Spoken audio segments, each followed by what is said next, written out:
Hi, Becca here, and this is episode 4 of my video blog. If you've been following my blog, you know that I'm sharing with you the story of my lap band journey since I had lap band surgery in February of 2008.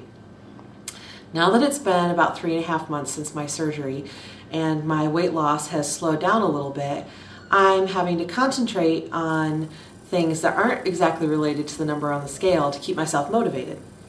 I think it's really important to go into lap band surgery with realistic expectations. For example, I didn't assume that I was going to be bikini ready in 6 months, and I didn't assume that I was going to lose 100% of my excess weight and suddenly look like I did in college again. So instead, I'm trying to concentrate more on non-scale related victories just to keep myself in the right place mentally. So sit back and enjoy this montage of things that have changed in my life since I've become 60 pounds lighter.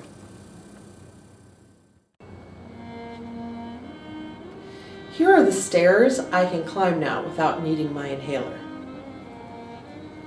Notice these size 18 pants I wear today and the size 24 pants I was wearing last summer. Here's a photo of me walking the 5K Race for the Cure here in Indianapolis in April. I'm sorry to have to mention this, but I'm afraid I left my husband eating my dust. Here's the cute little 3-year-old I can now catch if he runs away from me in the grocery store. Look at these adorable size 1X shirts that my husband bought for me last month as a celebration of losing 50 pounds. I now ride this bike with my family often, and I don't even have to carry the bicycle pump with me anymore, which I used to have to keep handy to pump up the tires that would deflate after carrying me for a mile. I absolutely love to play the piano. Now I can play without my belly squishing onto the keyboard and playing notes that aren't even in the song.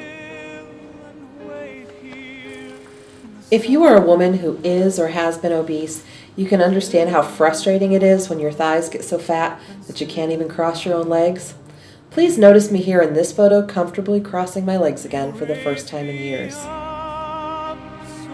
Here's my 8-year-old son, who can now fit his arms completely around his mommy when he gives me a hug. This one is actually a before picture. I'm at Dollywood here last summer, and the look of relief on my face does not mean, whew, I'm done with that scary ride. No, that look reflects how relieved I was to have found the one ride in the whole park that I fit on, even though the ride operator actually had to come over and push my tummy in to get the belt buckled. This summer we're going there again, and I just bet I'll fit on any ride that suits my fancy. Many people have asked me how much food I now eat at each meal.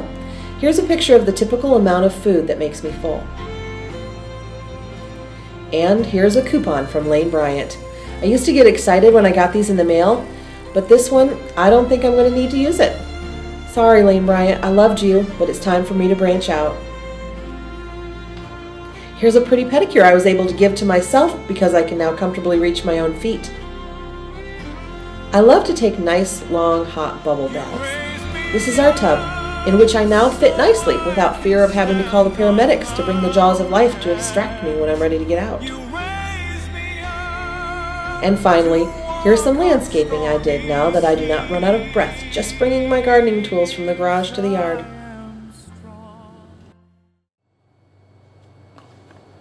Thanks as always for watching my story. And a specific thanks to all my friends at Lap Band Talk and to my very supportive family. And speaking of my family, next time you're going to actually get to meet my husband, where I interview him and we'll find out what he thinks about this whole lap band thing. So get prepared to come out from behind the camera, sweetie. See you soon.